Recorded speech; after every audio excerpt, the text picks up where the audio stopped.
દર્શક મિત્રો, સ્વાગત છે તમારું અમારી ચેનલ પરફેક્ટ ઇન્ડિયામાં. કાર્યક્રમ સુરક્ષિત ભારતમાં આપ સૌને અમે આવકારીએ છીએ. તો આજે અહીં આપણી વચ્ચે ઉપસ્થિત છે આપણા અતિથિ વિશેષ શ્રી સોલંકી નિયતિબેન ડોડિયા.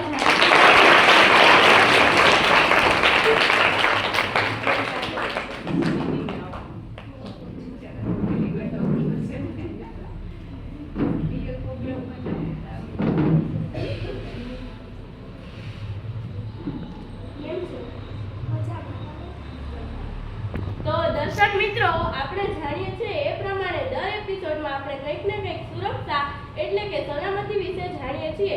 તો આજે આપણે નિયતિબેન, જાનવીબેન તથા શ્રુતિબેન પાસેથી માર્ગ સલામતી વિશે વાતો સાંભળવાના છીએ. તો હવે પહેલો પ્રશ્ન એ છે કે નિયતિબેન, તમે મોટા શહેરમાંથી આવો છો અને ત્યાં ટ્રાફિક પણ ખૂબ જ હોય છે. તો અમને જણાવો કે રસ્તામાં શું સાવચેતી રાખવી જોઈએ? શહેરમાં વાહનોની સંખ્યા ખૂબ વધારે હોવાથી ટ્રાફિકની સમસ્યા અને એક્સિડન્ટ થવાની શક્યતા વધુ હોય છે. આ પણ જો આપણે થોડી સાવચેતી રાખીએ તો આ સમસ્યાનો નિકાલ કરી શકાય છે.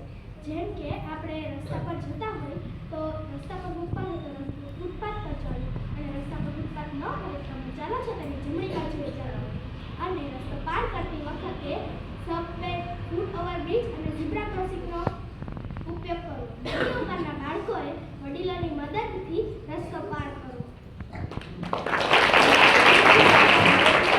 હવે જાનવીબેન, તમે જણાવશો કે આપણે શું સાવચેતી રાખવી જોઈએ? હા, તો જ્યારે આપણે રસ્તો ઓળંગવો હોય ત્યારે રસ્તાની ડાબી બાજુ અને જમણી બાજુ જોવું કે કોઈ વાહન તો નથી આવતું. જો કોઈ વાહન ન આવતું હોય તો જ સલામતી રીતે આપણે રસ્તો ઓળંગવો જોઈએ.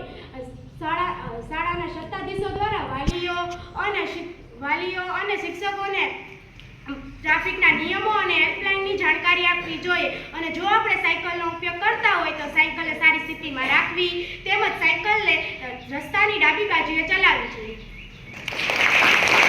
તમારો ખૂબ ખૂબ આભાર જાનવીબેન. તો દર્શક મિત્રો, જો આપણે આગળ માહિતી મેળવતા રહીશું તો મળીએ નાના વિરામ પછી.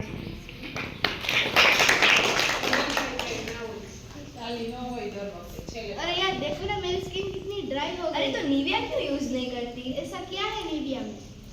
जानी पर निविया दो तो तुम भी खुद ट्राई कर लो कि निविया में ऐसा क्या है. अरे वाह,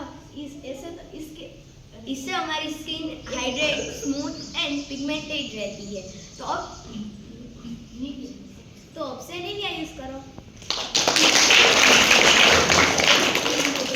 સ્વાગત છે ફરી એકવાર આપણા કાર્યક્રમમાં. તો શ્રુતિબેન, અમને જણાવો કે એવી કોઈ બાબતો હોય છે જે રસ્તામાં ન કરવી જોઈએ જેથી આપણી સાવચેતી રહે? જુઓ પ્રિયાંશબા, એવી ઘણી બધી બાબતો હોય છે જે આપણે રસ્તા પર ન કરવી જોઈએ. જેમ કે ચાલુ વાહને ચઢવું કે ઉતરવું ન જોઈએ. વાહન ચલાવતી વખતે આપણે કોઈ પણ પ્રકારના સ્ટન્ટ ન કરવા જોઈએ. સિગ્નલ આપ્યા વગર ઊભા રહેવું કે વળાંક પર ન લેવો જોઈએ. અને ઉતાવળથી દોડીને તથા રેલિંગ કે ડિવાઈડરને કૂદીને આપણે કોઈ દિવસ પણ રસ્તો ન ઓળંગવો જોઈએ. શ્રુતિબેને આપણને સરસ માહિતી આપી. તો આ મુદ્દામાં જાનવીબેન પણ કંઈક કહેવા માંગે છે. જ્યારે આપણે ફોર વ્હીલ ચલાવતા હોય ત્યારે તેમાં આપણે સીટ બેલ્ટ બાંધવું જોઈએ. અને જો આપણે ટુ વ્હીલ ચલાવતા હોય તો ત્યારે આપણે હેલ્મેટ પહેરવું જોઈએ. હેલ્મેટ પહેર્યા વગર ટુ વ્હીલ ચલાવવું જોઈએ નહીં. તો હેલ્મેટનો એક ફાયદો પણ છે. તો હેલ્મેટનો એ ફાયદો છે, જ્યારે આપણે ટુ વ્હીલ પર હેલ્મેટ પહેરીને ટુ વ્હીલ ચલાવીએ છીએ ત્યારે આપણે કદાચને આપણું માર્ગ અકસ્માત થાય તો આપણને માથામાં ઈજા ન પહોંચી શકે.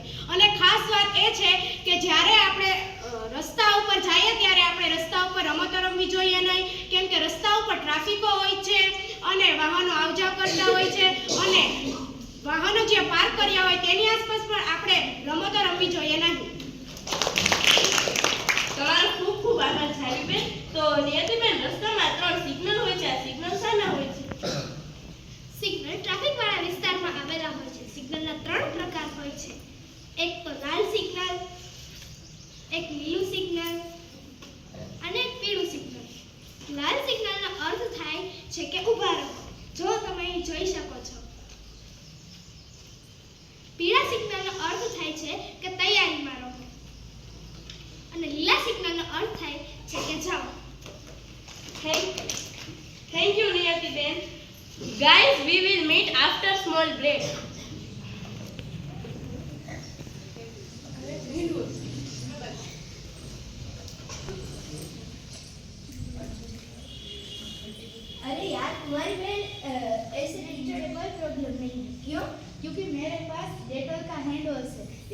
से हमारे हाथ के सारे जर्म्स चले जाते हैं। तो डेटॉल यूज कीजिए और सुरक्षित रहिए। ફરી એકવાર સ્વાગત છે. ત્રણેય અતિથિઓ આપણને ખૂબ જ સરસ માહિતી આપી રહ્યા છે. તો દર્શક મિત્રો, તમને કોઈને કંઈ પ્રશ્ન થાય છે? શું તમે માર્ગ અકસ્માત વિશે જાણ આપશો? માર્ગ અકસ્માત આધુનિક યુગ એટલે કે ટેકનોલોજીના યુગમાં વધી રહ્યો છે. આપણા બધાને ખબર જ છે કે ઓફિસ, શાળા કે કોલેજ જવા માટે આપણે રસ્તા ઉપર મુસાફરી કરીએ છીએ, પણ આપણે રસ્તા ઉપર કેવી રીતે મુસાફરી કરવી જોઈએ એ પણ આપણને ખબર હોવી જોઈએ. તમને ખબર છે કે વિશ્વમાં સૌથી વધુ માર્ગ અકસ્માત ક્યાં થાય છે? વિશ્વમાં સૌથી માર્ગ અકસ્માત આપણા દેશ ભારતમાં થાય છે. માર્ગ અકસ્માત એ આપણા ભારતીય જીવન વિકાસ અને અર્થવ્યવસ્થા પર જોખમી અસરો કરે છે. એટલા માટે આપણે રસ્તા ઉપર ચાલીએ ત્યારે સુરક્ષિત રહીને ચાલવું જોઈએ. ખૂબ ખૂબ આભાર જાનવીબેન. તો હવે બીજા કોઈને કંઈ પ્રશ્ન થાય છે? મારો પ્રશ્ન છે કે હું જ્યારે મુસાફરી કરું છું ત્યારે મેં આવા ઘણા ચિહ્નો જોયા છે. આ શું કામ આવે છે અને શું મતલબ છે? જુઓ આંટીબેન, આમાં 3 વિભાગના સિગ્નલ હોય છે. એક ફરજિયાત સંકેત, સાવધાની દર્શક સંકેત અને માહિતી દર્શક સંકેત. એમાંથી હું તમને ફરજિયાત સંકેત વિશે જણાવું છું. ફરજિયાત સંકેતનું આપણે ચુસ્તપણે પાલન કરવું પડે છે. ફરજિયાત સંકેત હંમેશા ગોળ આકારમાં જ દર્શાવેલા હોય છે. જો આ છે નો યુટર્ન. જ્યાં આ પ્રકારનું સિગ્નલ હોય ત્યાં તમારે તે જગ્યાએથી યુટર્ન ન લેવો જોઈએ. જો તમે યુટર્ન લેશો તો તે જગ્યાએથી તમારો અકસ્માત થવાની સંભાવના વધી જાય છે. આ છે એક માર્ગીય રસ્તો. જ્યાં વન વે રસ્તો હોય છે ત્યાં બંને સાઈડથી વાહનો આવતા અને જતા હોય છે. ત્યાં તમારે હળવેથી વાહન ચલાવવું અને ધીમેથી ચલાવવું જોઈએ. જો તમે સ્પીડમાં વાહન ચલાવશો તો ત્યાં તમારો અકસ્માત થઈ શકે છે. આ છે પ્રવેશ નિષેધ. જ્યાં આવું નિશાન જોવો અને ત્યાં તમે કોઈ પણ વાહનને લઈ જશો તો તમારે તેનો દંડ ભરવો પડશે. આ છે તમામ વાહનો માટે પ્રતિબંધ. જ્યાં આવું ચિહ્ન હોય અને ત્યાં તમે વાહન રાખશો તો પોલીસ તમારી ગાડીને લઈ જશે અને જો પછી તમારે ગાડી લઈ આવી હોય પાછી તો તમારે પોલીસ સ્ટેશને જઈ અને પરત પાછો દંડ ભરવો પડશે.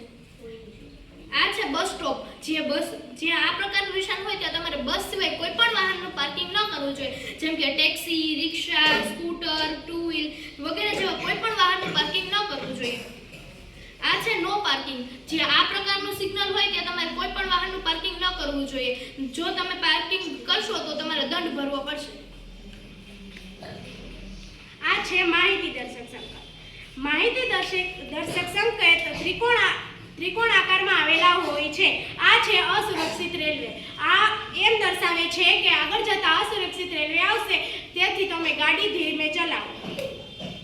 આ છે કામ ચાલુ. આ એમ દર્શાવે છે કે આગળ જતા કામ ચાલુ છે. આ છે શાળા વિસ્તાર.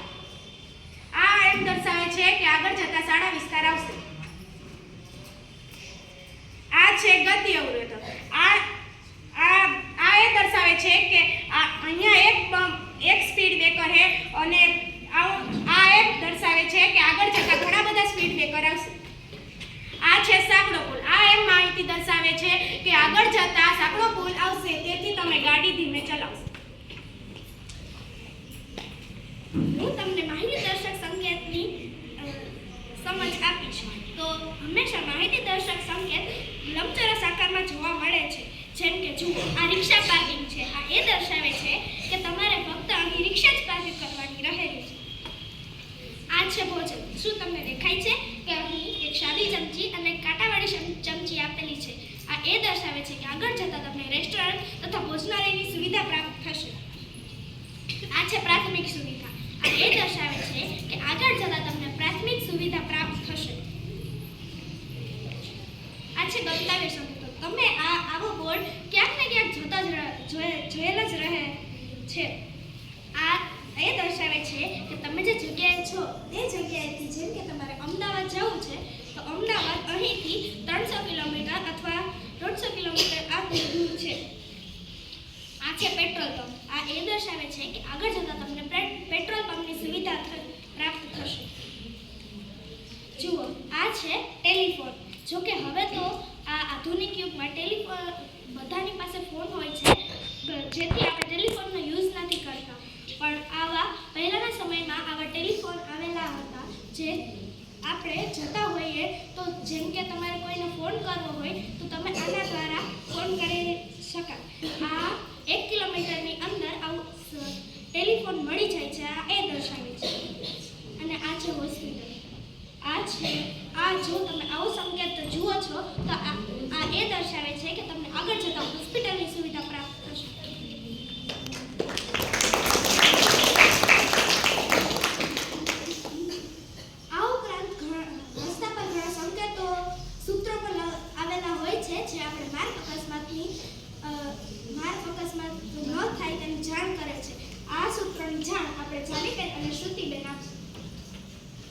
જુઓ, જેમ કે